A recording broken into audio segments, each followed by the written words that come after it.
여러분, 대한민국 군의 뿌리라고 할 수 있는 곳, 바로 육군, 해군, 공군 사관학교죠. 수십 년 동안 각 군의 엘리트 장교를 키워온 이 세 학교를 하나로 합쳐야 한다는 얘기가 지금 정말 그 어느 때보다 뜨겁습니다. 이게 대체 무슨 일인지 오늘 한번 제대로 파헤쳐 보겠습니다. 자, 근데 궁금하지 않으세요? 왜 하필 지금일까요? 사실 사관학교 통합 얘기는 어제 오늘 나온 게 아니거든요. 꽤 오래된 이야기인데 최근에 갑자기 정말 급격하게 이 문제가 수면 위로 떠올랐습니다. 뭔가 결정적인 계기가 있었다는 거죠. 바로 이겁니다.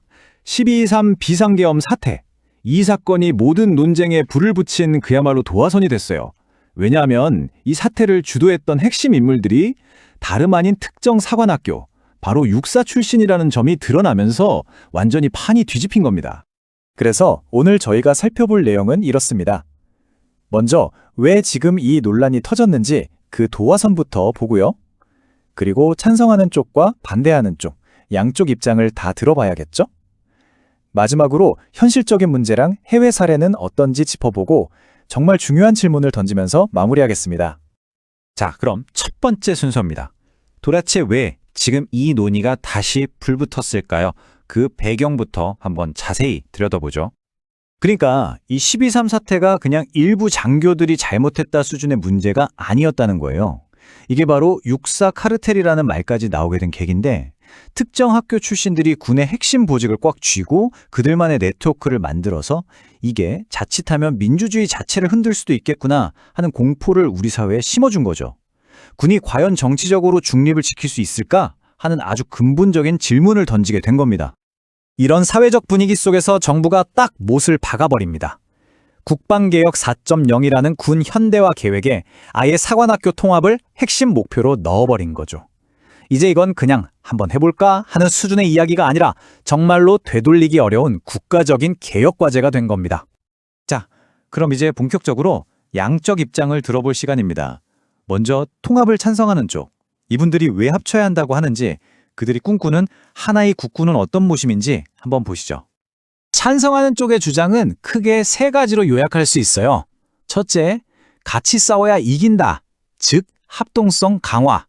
둘째, 특정 세력만 잘 나가는 건 안 된다. 그러니까 카르텔 해체. 그리고 마지막으로 이제 사람도 돈도 없다. 효율성을 높여야 한다는 겁니다. 조금만 더 깊이 들어가 볼까요? 먼저 합동성. 이게 뭐냐면요. 요즘 전쟁은 육군 따로 해군 따로 싸우는 게 아니잖아요. 하늘에서 드론이 쫙 보고 있으면 땅에서는 특수부대가 움직이고 바다에서는 함정이 지원 사격을 해주고 이런 게 물 흐르듯 되려면 어릴 때, 그러니까 생도 때부터 같이 뒹굴고 훈련해야 한다는 거죠. 각자 다른 학교 나오면 서로 경쟁심만 생긴다는 거예요. 그리고 효율성. 이건 정말 현실적인 문제인데 지금 저출산 때문에 군대 갈 사람도 줄어드는데 이렇게 학교를 3개나 따로 운영하는 게 맞냐는 거죠. 마지막으로 민주적 통제. 국방부가 직접 통합사관학교를 관리하면 특정 학교 출신들이 똘똘 뭉쳐서 군대를 좌지우지하는 걸 막을 수 있다는 논리입니다. 자, 지금까지 찬성 측 입장을 들어봤습니다. 그럼 이제 반대하는 쪽 얘기도 들어봐야 공평하겠죠? 이분들은 전통과 전문성을 지켜야 한다고 아주 강하게 얘기하고 있습니다. 반대하는 쪽의 걱정도 크게 3가지예요. 첫째, 이거 잘못 합쳤다가 각 군의 뾰족한 전문성이 다 무뎌져서 오히려 전투력이 떨어지는 하향 평준화가 될 수 있다는 걱정. 둘째, 각 군의 자부심, 그 정신이 사라지면 장교들 사기가 말이 아닐 거라는 우려. 그리고 이게 제일 현실적인 걱정일 수 있는데 과연 이게 평등한 통합일까? 그냥 제일 큰 육군이 해군 공군을 꿀꺽 삼켜버리는 흡수 통합이 되는 거 아니냐는 거죠. 이분들이 말하는 전통이라는 게 그냥 옛날 이야기가 아니에요. 예를 들어 육사를 보세요. 신라시대 화랑의 기계를 잇는다는 화랑정신. 그야말로 꺾이지 않는 군인 정신의 상징이거든요.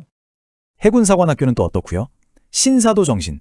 저 거친 파도 위에서도 절대 명예와 품위를 잃지 않는 장교. 그걸 키워내는 게 해사의 자부심인 거죠. 마지막으로 공군사관학교의 보람의 정신. 하늘을 지키는 용맹한 매처럼 조국을 수호하겠다는 다짐이죠. 이런 정신들이 바로 각 군을 지탱하는 자부심이자 정체성이라는 겁니다. 그래서 반대하는 분들은 이렇게 묻는 겁니다. 이런 고유한 정신들이 다 사라지고 그냥 국군 장교라는 이름만 남으면 과연 우리 장교들이 지금과 같은 자부심과 투지를 가질 수 있을까요? 이거 정말 중요한 질문이죠. 그럼 찬반 논리는 충분히 들어본 것 같고요. 이제 좀 더 현실적인 문제로 들어가 보죠. 말은 쉬운데 이걸 실제로 하려면 어떤 어려움이 있을까요? 다른 나라들은 또 어떻게 하고 있는지 한번 보겠습니다. 여기 보이는 별자리라는 표현, 이게 핵심입니다. 여기서 별이 뭘까요? 맞습니다. 바로 장군이죠. 이 통합 논의의 가장 큰 벽이 아이러니하게도 군 내부의 가장 높은 분들, 바로 장성들의 자리 문제와 직결되어 있다는 겁니다. 지금 우리 군의 장군 숫자가 대략 370명 정도 됩니다. 한번 생각해 보세요. 학교가 3개에서 1개로 줄면 각 학교 교장 자리, 교수부장 자리, 생도대장 자리, 이런 별 다는 자리가 엄청나게 사라지겠죠. 이게 바로 군 수뇌부에서 아주 강력한 저항이 나올 수밖에 없는 가장 현실적인 이유인 겁니다.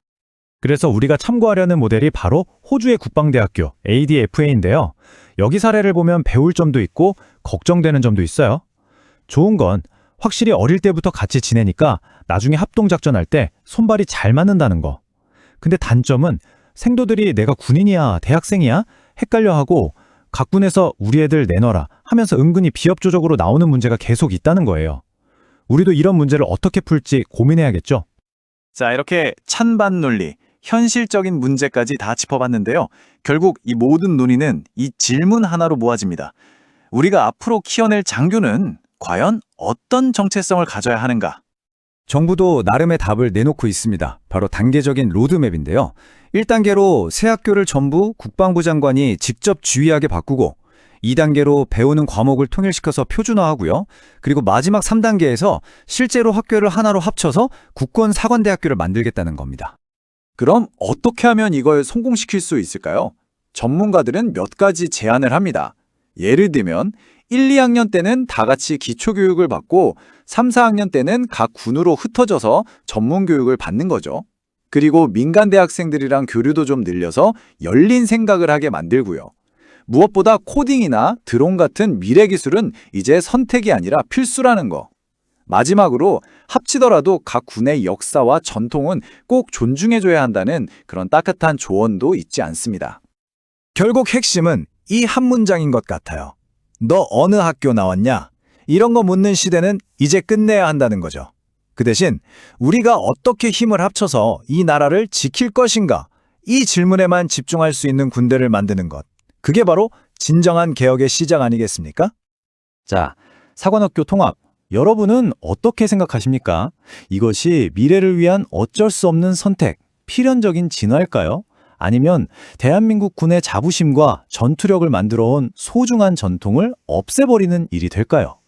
이 질문에 대한 우리의 답이 앞으로 우리 군의 미래 100년을 좌우하게 될 겁니다.